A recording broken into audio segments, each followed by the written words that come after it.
Znači imamo tu kontroler, espressiv, koji se spaja na ovaj sklop koji ima DHT senzor i on očitava na ovaj liquid crystal LCD monitor temperaturu i vlagu i onda on to stavlja na server i tako to radi.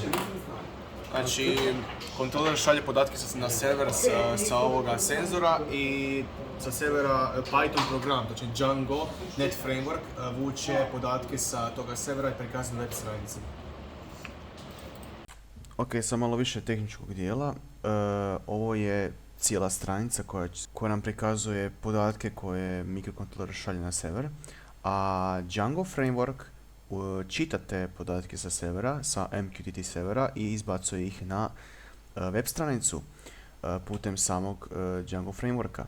Ovdje imamo MQTT koji cijelo vrijeme izbacuje u terminalu podatke, znači vlažnost i temperaturu, a onda pomoću Djangovog view spy u kontekstu prikazujemo temperaturu i temp value. Kako? Jer uzima iz MQTT-a podatke. Onda trebamo to mijenjati podatke. Tako je prikazano i na sklopu. U našem Django panelu imamo naziv i vrijednost koji su obični char field i float field. I naravno, kao i svaka stranica, ima svoj HTML file. U HTML failu učitavamo static failove, to je CSS, što to Django Framework zahtjeva. Onda za svaki podatak uzimamo po jednu varijablu.